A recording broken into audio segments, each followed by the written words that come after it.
Hi, welcome to Conscious Parenting Coach newsletter, episode 3. Today we're going to take another question from Facebook, and this one is specifically about messy rooms. So let's see if the question resonates with you, if you have a lot of alignment with this issue and you might be struggling with communicating with your child the importance of maintaining a healthy living space, as well as educating them on boundaries that are required to maintain a relationship between the parent-child dynamic that often can rely on both parties doing their fair share and cooperating. So I'll read you out the question and see what you think. My daughter's 8 and she's extremely messy. Her bedroom is always horrendous to the point that you can't walk in, across the floor. The wardrobe is open, clothes pulled down and all over the floor. Cups, plates, wrappers everywhere. Even though she's been told time and time again to not eat upstairs, she has no respect for her things at all. I refuse to tidy it, but even when I give in and do it, it's the same again 2 days after. Whenever I tell her to do it, it can take her all day because she's very easily distracted, or she cries and kicks off. It's a nightmare. Any tips would be greatly appreciated. Thanks very much. So, the question, as always, gives us an indication as to what might be going on, but this is the issue that the parent has approached for help and advice. There's always some underlying stuff that we aren't always privy to. So let's talk about co-creation. What is that? The events and the circumstances in our life. How have we perhaps influenced the situation that we're in and the circumstances that we find ourselves in, and what might we have done to have invited this? Now, conscious parenting does help us to understand that often the child's behaviour is a manifestation of what they're going through, and it's the expression, it's their way of communicating something that they're experiencing. Is the rest of the house in order? Is there parts of the child's environment which are just as messy, and is this the norm? So is there some co-creation from the parent perspective that they might have shown the child what level of mess is tolerable and acceptable, therefore the child has adopted this level of acceptable mess? Other forms of co-creation in this specific example, the way that the child is sort of like ignoring the parent and not listening, returning back to their own ways, taking their time to do the task of cleaning their room, and not necessarily able to listen and follow the instructions from the parent. So is there some co-creation here? Which could be that the parent may have not necessarily reciprocated the level of respect that they are looking for. So has the parent been ignoring the child? Has the parent been going back on their word? Has the parent been showing the child how to behave in this way? So what is the co-creation there in the behavior and in the mess?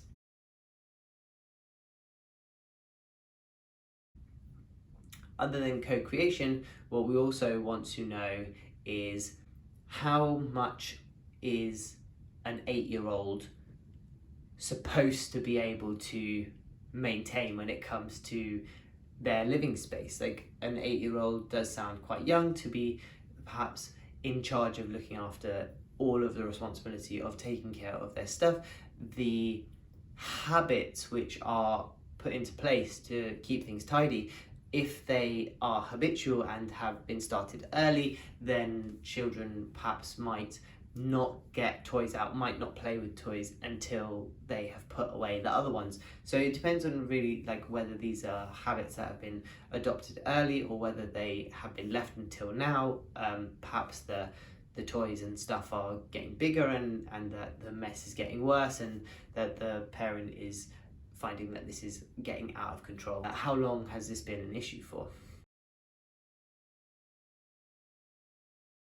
There's so many questions really. I think when we first get a question, we want to jump in and try and give the advice and trying to give the solution, but really a lot of coaching is actually more to do with asking questions back, returning the impetus of finding the answer back onto the client to see if we can work together to discover exactly what it is that's causing this.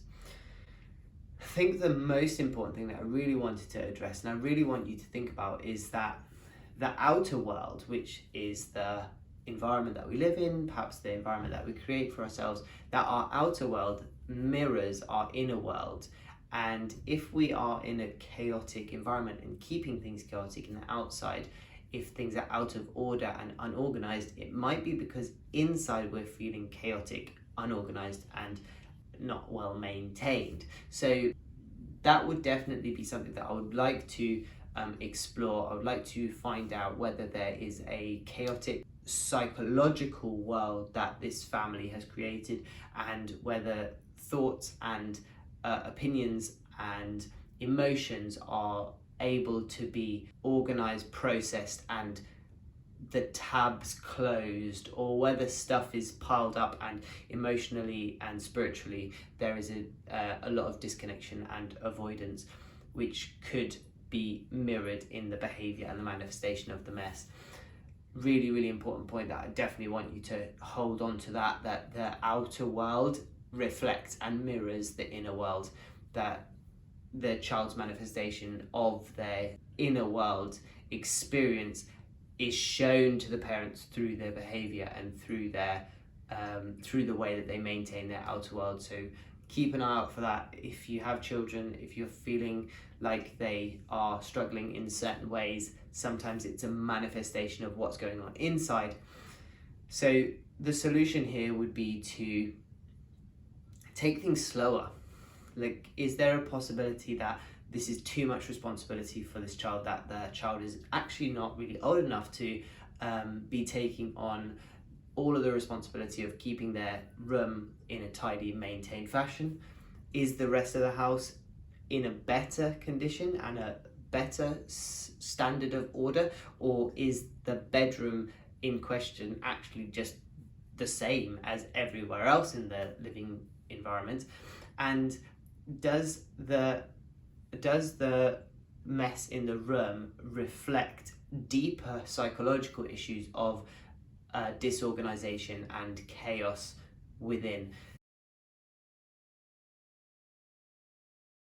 So all of those things are going to be really important for parents of children with messy rooms to observe and to take action on. In terms of taking things slower, what I can suggest is entering the environment. So parent goes into the child's room, takes stock of exactly how messy things are, and connects with the child, finds out what was, instead of saying can you put this away, can you put this away, can you perhaps ask questions like, oh, did you have fun with this? What did you do with this? Is this something that you enjoyed playing with?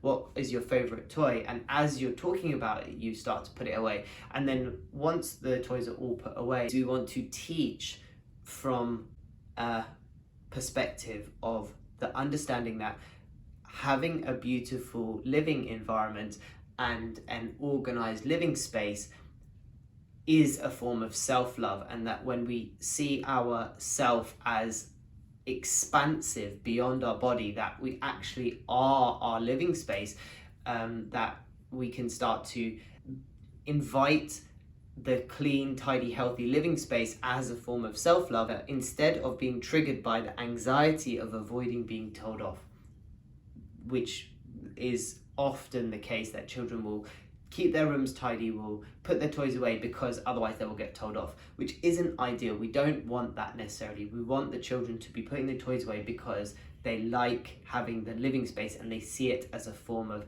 service to themselves and self-love. Hopefully that was helpful. I know that this is a really common issue that a lot of parents struggle with, making time for you to go into the environment, enter the space, connect with the child, and use this as an opportunity to speak, explore, and connect. That would be my best advice. Hopefully that was helpful. Drop me a like If you thought this video was useful, please subscribe to the channel and let me know what you think of my banner. This is for my speaking events. Thought I'd use it as my backdrop for the video today. Hopefully it looks cool, and I will catch up with you in the next episode. Bye everyone.